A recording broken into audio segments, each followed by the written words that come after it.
Good morning students. Last class में हम लोगों ने ब्लड ग्रुप के बारे में डिस्कशन किया था। एबीओ ब्लड ग्रुपिंग के बारे में मैंने आप लोगों को बता दिया था और आरएच ग्रुप के बारे में हम लोगों का डिस्कशन बचा था। ठीक है, तो आज हम लोग स्टार्ट करते हैं आरएच ग्रुप से। ठीक है, आरएच ग्रुप की जो डिस्कवरी है वो की थी लैंडस्टीनर एंड वीनर ने। दो साइंटिस्ट थे, लैंडस्टीनर एंड वीनर ने 1940 में जो है आरएच ग्रुप की डिस्कवरी की थी। किसके अंदर? एक मंकी की स्पीशीज होती है जिसको कहते हैं रीसस मंकी। ठीक है, तो रीसस मंकी के अंदर जो है उन्होंने आरएच ग्रुप की डिस्कवरी की थी।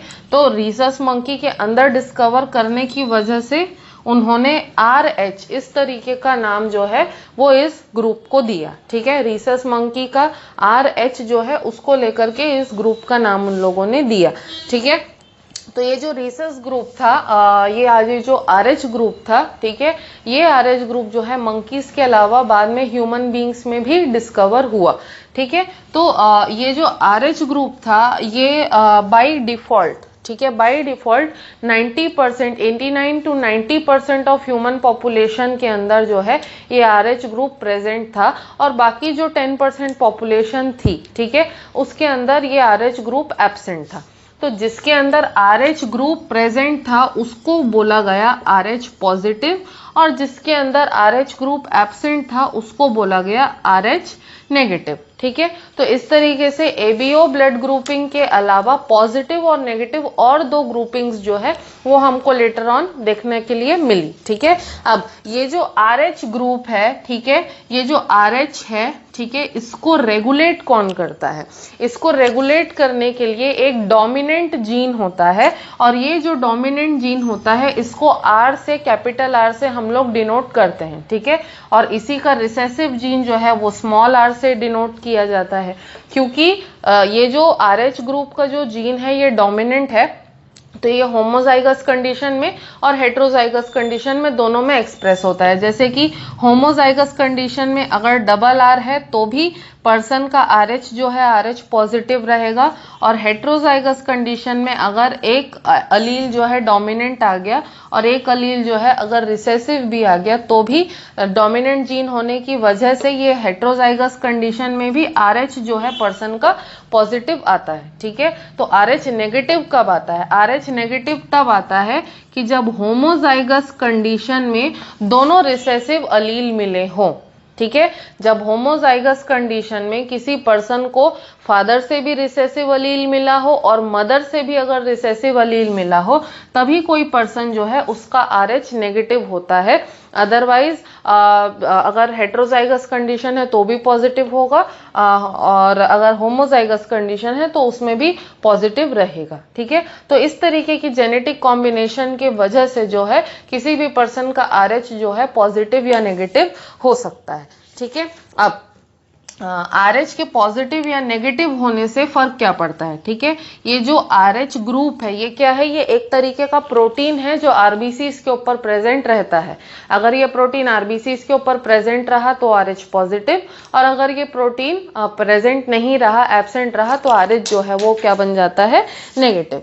ठीक है, तो अब इससे फायदा या नुकसान क्या होता है? फायदे तो ठीक है लेकिन नुकसान ज्यादा होता है। ठीक है, नुकसान ये है कि अगर कोई पर्सन, मान के चलते हैं कि किसी का ब्लड ग्रुप ए पॉजिटिव है, ठीक है, और उसको ब्लड की जरूरत पड़ी और उसको अगर बिना सोचे समझे या बिना चेक किए गलती से अगर ए नेगेटिव ब्लड ग्रुप चढ़ा दिया जाए, ठीक है, तो इमीडिएटली तो उसको कुछ नुकसान नहीं होता है। ठीक है, इमीडिएटली उसको कुछ नुकसान नहीं होता है। ठीक है, तो मान के चलो कि कोई पर्सन है, उसका ब्लड ग्रुप है ए पॉजिटिव, उसको फर्स्ट टाइम अगर ब्लड की जरूरत पड़ी, फर्स्ट टाइम उसको ए नेगेटिव ब्लड ग्रुप दे दिया गया। ठीक है, तो फर्स्ट टाइम में ही कोई नुकसान नहीं होगा, लेकिन इस पर्सन के ए पॉजिटिव पर्सन जो है इसकी बॉडी में कौन सी बॉडी एंटीबॉडी बन जाएगी? उसके बॉडी में एंटीबॉडी बन जाएगी। किसके लिए?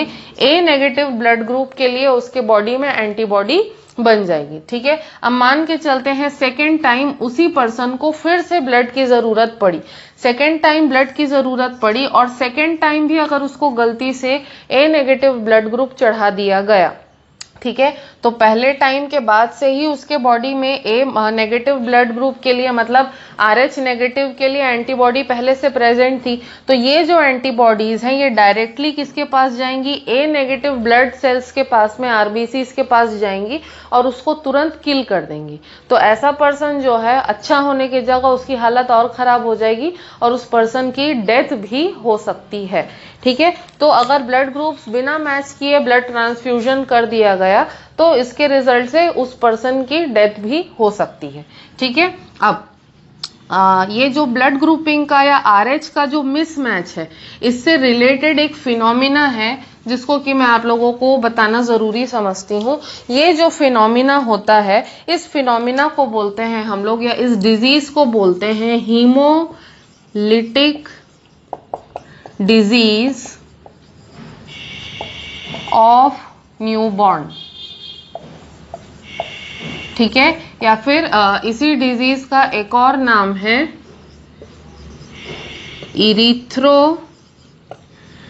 Erythroblastosis fetalis. ठीक है। ये RH के मिसमैच की वजह से होता है। इस डिजीज का नाम है हीमोलिटिक डिजीज ऑफ न्यूबॉर्न या फिर इरिथ्रोब्लास्टोसिस फीटैलिस भी बोलते हैं। ठीक है। अब कैसे होता है इसको मैं ये बताती हूँ। ठीक है। मान के चलो कि मदर है, ठीक है, जो कि प्रेग्नेंट है। ठीक है। मदर का ब्लड ग्रुप जो है हम लोग मान लेते हैं कि नेगेटिव है। ठीक है। O negative, AB negative, B negative, कोई सा भी नेगेटिव मान लेते हैं। ठीक है। मदर है, उसका ब्लड ग्रुप है नेगेटिव। ठीक है। अब मदर का जो होने वाला बेबी है, ठीक है, बेबी का अगर ब्लड ग्रुप पॉजिटिव निकल जाता है, ठीक है, बेबी का जो ब्लड ग्रुप है अगर वो पॉजिटिव निकल जाता है, क्योंकि अगर मान के चलते हैं उसके फादर से अगर उसको डोमिनेंट जीन मिल गया है तो हेट्रोजाइगस कंडीशन में भी बच्चे का ब्लड ग्रुप जो है वो पॉजिटिव हो सकता है। तो बच्चे का ब्लड ग्रुप मान लेते हैं पॉजिटिव है और मदर का ब्लड ग्रुप मान लेते हैं हम लोग नेगेटिव है। बच्चा अभी मदर के यूट्रस के अंदर है, बड़ा हो रहा है, डेवलप हो रहा है। ठीक है। अब मदर और बच्चे का जो ब्लड ग्रुप है क्योंकि अलग अलग है तो फर्स्ट प्रेगनेंसी के टाइम पे कोई प्रॉब्लम नहीं आती, क्योंकि मदर की बॉडी में जो प्लेसेंटा होता है, ठीक है, वो प्लेसेंटा जो है वो एक बैरियर बना देता है मदर के ब्लड के बीच में और बच्चे के ब्लड के बीच में। तो मदर का जो ब्लड है और बच्चे का जो ब्लड है वो प्रेगनेंसी के टाइम पे मिक्स नहीं होता है। ठीक है। लेकिन जब डिलीवरी हो रही होती है तो डिलीवरी होने के टाइम पे कई बार क्या होता है कि बच्चे का जो थोड़ा सा ब्लड है वो मदर के ब्लड के साथ एक्सीडेंटली मिक्स हो जाता है। ठीक है। तो अगर बच्चे का ब्लड जो है वो डिलीवरी के टाइम पे मदर के ब्लड के साथ मिक्स हो गया, ठीक है, तो पॉजिटिव RH जो है वो तो मदर के नेगेटिव RH से डिफरेंट है। ठीक है। तो मदर की बॉडी में जो है एंटीबॉडीज बन जाएंगी, किसके लिए, पॉजिटिव RH के लिए एंटीबॉडी बन जाएगी। ठीक है। तो पॉजिटिव ब्लड ग्रुप के लिए क्या बन जाएगा, मदर की बॉडी में एंटीबॉडी बन जाएगा। पहले बच्चे को तो कोई नुकसान नहीं होगा, पहला बच्चा हेल्दी एंड हैप्पी रहेगा। ठीक है। लेकिन मान के चलते हैं कि दूसरी बार मदर प्रेग्नेंट हुई है, सेकेंड बेबी है, ठीक है, दूसरी बार मदर प्रेग्नेंट हुई है, बेबी सेकेंड है, ठीक है, और बेबी का ब्लड ग्रुप जो है फिर से अगर पॉजिटिव निकलता है, ठीक है, बेबी का ब्लड ग्रुप जो है फिर से पॉजिटिव निकलता है, तो मदर के ब्लड में ये जो एंटीबॉडीज फर्स्ट डिलीवरी के टाइम से बन चुकी हैं, ठीक है, ये एंटीबॉडीज जो हैं ये क्या करती हैं, प्लेसेंटा को क्रॉस करती हैं, प्लेसेंटा को क्रॉस करके बच्चे तक जाती हैं। और अगर एंटीबॉडीज को पता चल गया कि भाई इस बच्चे का ब्लड ग्रुप भी पॉजिटिव है, तो ये एंटीबॉडीज क्या करती हैं, बच्चे के बॉडी के अंदर जा करके बच्चे की बॉडी में जो नए RBCs बनते रहते हैं, नए RBCs मैन्युफैक्चर होते रहते हैं, तो ये एंटीबॉडीज जाके बच्चे की बॉडी में जो नए RBCs बन रहे हैं उन RBCs को अटैक करते हैं और उन RBCs को डिस्ट्रॉय कर देते हैं। एज अ रिजल्ट क्या होता है, क्योंकि अब बच्चा डेवलप हो रहा है, उसकी RBCs ही डिस्ट्रॉय हो गई हैं, ठीक है, तो या तो बच्चा पहली बात तो सरवाइव नहीं कर पाता, और अगर सरवाइव कर भी गया तो बच्चे को सीवियर जॉन्डिस हो जाता है। ठीक है, बच्चे को सीवियर जॉन्डिस हो जाता है और ऐसा बच्चा जो है बहुत ज्यादा कमजोर पैदा होता है। ठीक है, तो यहाँ पर जो है डिजीज हमको अब समझ में आएगा, इरिथ्रोब्लास्टोसिस। इरिथ्रो का मतलब होता है आरबीसी, ब्लास्टोसिस मतलब उसको डिस्ट्रॉय करना, एंड फीटैलिस का मतलब बेबी। तो बेबी के आरबीसीज को डिस्ट्रॉय करता है कौन? एंटीबॉडीज करती हैं, जो कि बेबी के आरएच के अगेंस्ट बनती हैं, ठीक है। इसीलिए हम लोग इस पर्टिकुलर डिजीज को बोलते हैं एरिथ्रोब्लास्टोसिस फीटैलिस, ठीक है। तो ये जो डिजीज होता है ये किस वजह से हो रहा है? ये मदर और बेबी के आरएच के मिसमैच होने की वजह से हो रहा है, ठीक है। अगर आप लोगों को समझ नहीं आया है तो दोबारा से एक बार और मैं आप लोगों को समझा देती हूँ कि मदर है, उसका ब्लड ग्रुप है नेगेटिव, और फर्स्ट बेबी है, उसका ब्लड ग्रुप है पॉजिटिव। तो जब प्रेगनेंसी होती है तब कोई प्रॉब्लम नहीं होता है, क्योंकि मदर और बेबी के बीच में प्लेसेंटा होता है, तो मदर और बेबी का जो ब्लड है वो मिक्स नहीं होता है। लेकिन जब डिलीवरी होती है, डिलीवरी होने के टाइम पे बेबी का थोड़ा सा ब्लड जो है वो मदर के ब्लड के साथ मिक्स हो जाता है, ठीक है। तो पॉजिटिव आरएच जो है वो तो मदर के लिए कॉमन नहीं है, तो मदर की बॉडी क्या करती है?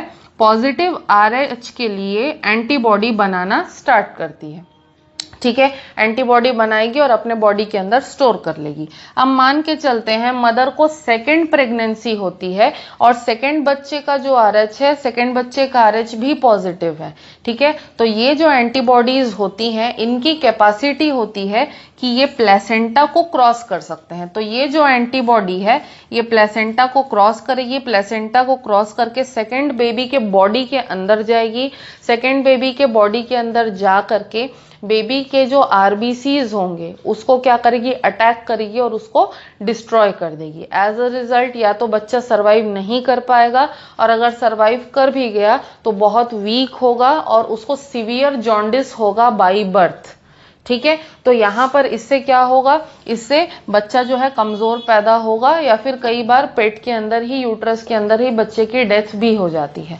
तो इस कंडीशन को, इस डिजीज को हम लोग बोलते हैं हीमोलिटिक डिजीज ऑफ न्यूबॉर्न, या फिर इसी को हम लोग इरिथ्रोब्लास्टोसिस फीटैलिस भी कहते हैं। और ये डिजीज मदर और बेबी के ब्लड ग्रुप के मिसमैच होने की वजह से, आरएच के मिसमैच होने की वजह से होता है, ठीक है। तो I hope that this particular topic is clear to you, ठीक है। अब इसके बाद आज एक और छोटा सा टॉपिक जो है इसको हम लोग कवर करेंगे, that is the clotting of blood, ठीक है। ब्लड की क्लॉटिंग कैसे होती है उसके बारे में हम लोग डिस्कस करेंगे।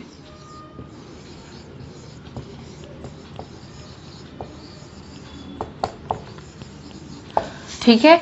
ब्लड की क्लॉटिंग जो है वो होती कब है? जब कभी भी हमको कोई चोट लग जाए और हमारी बॉडी से अगर ब्लड निकलने लगता है, तो ब्लड का जो लॉस है उसको प्रिवेंट करने के लिए हमारे बॉडी के अंदर ब्लड क्लॉटिंग का जो मैकेनिज्म है वो एग्जिस्ट करता है, ठीक है। अब ब्लड क्लॉट होता क्या है? ब्लड क्लॉट जो है वो एक क्या कहना चाहिए, डेड सेल्स का या डेड सब्सटेंसेस का एक एक्यूमुलेशन होता है, जो कि इंजुरी वाली जगह के ऊपर एक बैरियर जैसा बना देता है, और उस बैरियर को क्रॉस करके और जो एक्स्ट्रा ब्लड है वो बाहर नहीं निकल पाता, जिससे एज अ रिजल्ट जो है हमारे बॉडी से एक्सेसिव ब्लड लॉस जो है वो प्रिवेंट हो जाता है, ठीक है। अब नेचुरली हमारी बॉडी में क्या है कि हमारी बॉडी के अंदर जब ब्लड फ्लो कर रहा होता है, तो क्योंकि ब्लड को कंटिन्यूसली फ्लो करना ज़रूरी है, ठीक है, तो इसलिए हमारे बॉडी के अंदर एंटी कोएगुलेशन फैक्टर्स प्रेजेंट होते हैं, ठीक है।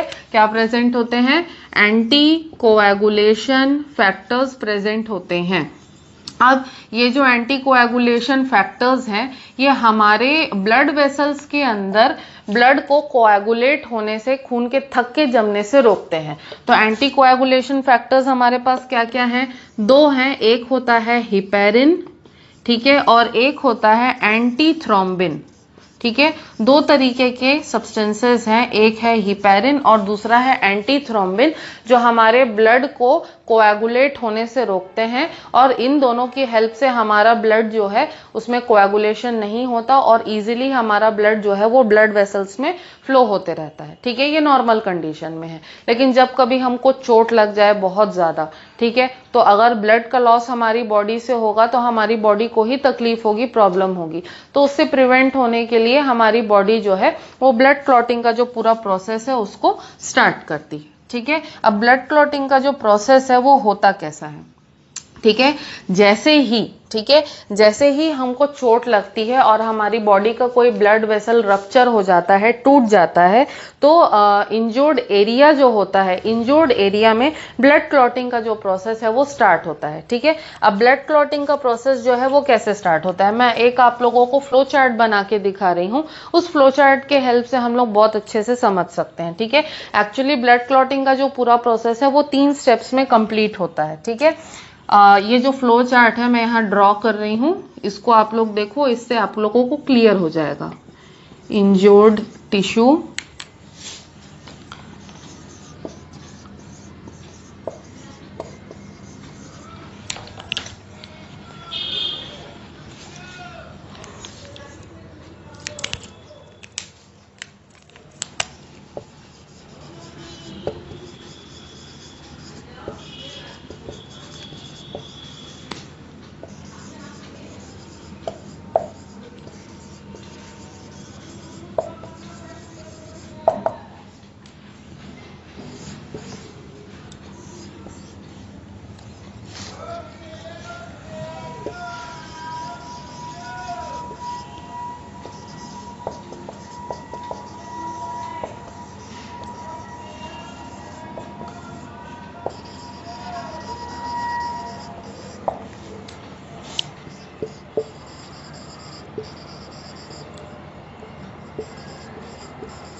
ठीक है, देखो, जैसे ही जब कभी भी हमारी बॉडी में कोई चोट लगती है और ब्लड फ्लो होना स्टार्ट होता है, तो जहां पर भी चोट लगी है वहां का जो इंजोर्ड टिश्यू है, ठीक है, वो जो इंजोर्ड टिश्यू है वो थ्रोम्बोप्लास्टिन नाम का एक केमिकल जो है सिक्रीट करता है। ठीक है, उसके अलावा जहां पर भी इंजुरी हुई है, चोट लगी है, वहां आसपास के जो ब्लड के प्लेटलेट्स होते हैं, प्लेटलेट्स जो है वो ब्रेक डाउन हो जाते हैं, प्लेटलेट्स, ठीक है, डिसइंटीग्रेट हो जाते हैं, प्लेटलेट्स जो है टूट जाते हैं। टूटने के बाद रिलीज करते हैं प्लेटलेट फैक्टर 3। ठीक है, प्लेटलेट फैक्टर 3 क्या है? प्लेटलेट थ्रोम्बोप्लास्टिन को ही हम लोग प्लेटलेट फैक्टर 3 बोलते हैं। ठीक है, तो यहाँ पर भी थ्रोम्बोप्लास्टिन से निकला और यहाँ पर भी थ्रोम्बोप्लास्टिन निकला। तो ये जो थ्रोम्बोप्लास्टिन है, प्लेटलेट फैक्टर 3 और जो थ्रोम्बोप्लास्टिन है, वो कैल्शियम आयन के प्रेजेंस में, ठीक है, क्या बनाते हैं? प्रोथ्रोम्बिनेज बनाते हैं। ठीक है, प्रोथ्रोम्बिनेज क्या है? प्रोथ्रोम्बिनेज जो है एक तरीके का प्रो एंजाइम है। ठीक है, क्या है? प्रोथ्रोम्बिनेज एक तरीके का प्रो एंजाइम है। अब प्रोथ्रोम्बिनेज का काम क्या है? प्रोथ्रोम्बिनेज जो है वो एंटीकोएगुलेंट जो हिपैरिन होता है हमारी बॉडी में, हिपैरिन को इनएक्टिवेट करता है। ठीक है, हिपैरिन को इनएक्टिवेट करने के बाद जो है प्रोथ्रोम्बिनेज आगे के रिएक्शन को कैटेलाइज करता है। ठीक है, कैसे कैटेलाइज करता है?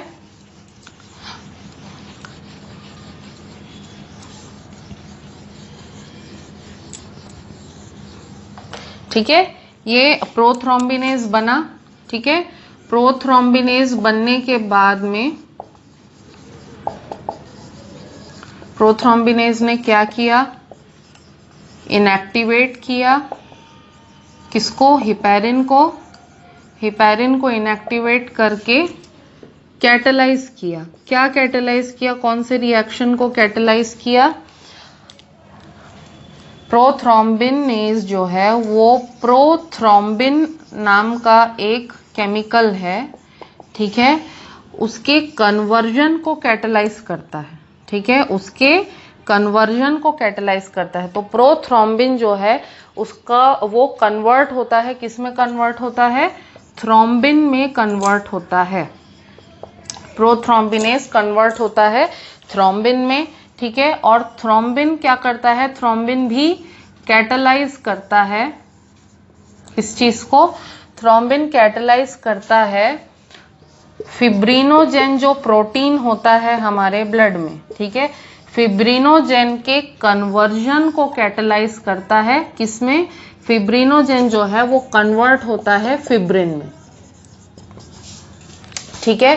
तो ये जो कैस्केड रिएक्शन है इसको समझने की कोशिश करो, ठीक है, कि अब ये जो फिब्रिन यहाँ पे बना, फिब्रिन क्या करता है, फिब्रिन प्लस ब्लड सेल्स जो हैं ये मिला करके क्या बना देते हैं, ये मिला करके बना देते हैं क्लॉट, ठीक है।